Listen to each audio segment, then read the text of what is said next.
বদরের প্রান্তর। প্রাণপণ যুদ্ধে অবতীর্ণ মদিনার মুসলিম ফৌজ।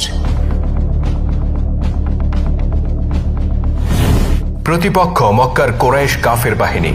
একদিকে রসুল পাক সাল্লাল্লাহু আলাইহি সাল্লামের নেতৃত্বে ৩১৩ জন মর্দে মুজাহিদ, অন্যদিকে আবু জাহেলের নেতৃত্বে ৩ গুণ শক্তিশালী কাফের বাহিনী। একদিকে ছিলেন আমির হামজা আর আলী রাদিয়াল্লাহু তাআলা আনহুর মতো আল্লাহর দুই সিংহ,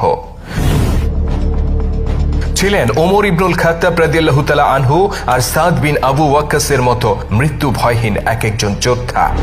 অন্যদিকে ছিল আবু জাহেল, উতবা ইবনে রাবিয়া, উমাইয়া ইবনে খালফের মতো অহংকারী কুরাইশ নেতা আর তাদের অগণিত অনুসারী। প্রতিপক্ষের অধিকাংশই ছিল নিজেদের আত্মীয় স্বজন, কিন্তু সত্য ও মিথ্যার প্রশ্নে আজ তারা দুই দলে বিভক্ত। একদল আল্লাহ ও তার নবীর জন্য জীবন উৎসর্গ করতে প্রস্তুত, অন্য দল ইসলামের আলোকে পৃথিবী থেকে চিরতরে মুছে দিতে প্রাণপণ প্রতিজ্ঞাবদ্ধ।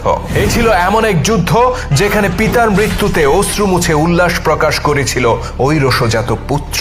কোনো বৈষয়িক দ্বন্দ্ব নয়, কোনো পার্থিব চাওয়া নয়, বরং সত্য মিথ্যার প্রশ্নে তারা অস্ত্র ধারণ করেছিল একে অন্যের বিরুদ্ধে।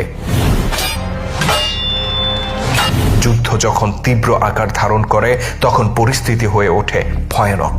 পদাতিক সেনা আর অশ্বারোহীদের সম্মিলিত পদাঘাতে উৎক্ষিপ্ত ধুলিতে অন্ধকার হয়ে আসে বদরের প্রান্তর।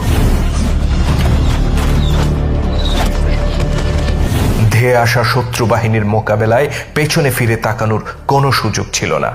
ঘনায়মান ধুলিতে ঝাপসা হয়ে আসা দৃষ্টিতে কেবল শত্রু মিত্র চিনে নাও, অতঃপর শত্রুকে আঘাত করো আর মিত্রকে রক্ষা করো। এভাবেই চলতে থাকে বদরের যুদ্ধ। আহত মানুষ আর প্রাণীর চিৎকারে ভারী হয়ে ওঠে আকাশ বাতাস, তাজা রক্তে রঞ্জিত হয়ে ওঠে ধূসর মরুপ্রান্তর।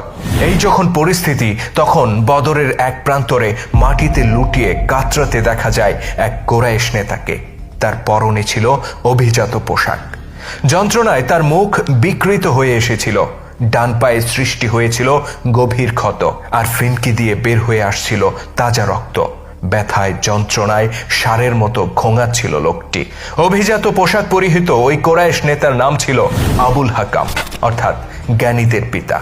কোরাইশরা তাকে এই নামে ডাকত কেননা তাদের দৃষ্টিতে সে ছিল মক্কার সবচেয়ে জ্ঞানী ব্যক্তি। কিন্তু আল্লাহ নবী তার নাম দিয়েছিলেন আবু জাহেল, অর্থাৎ মূর্খদের পিতা।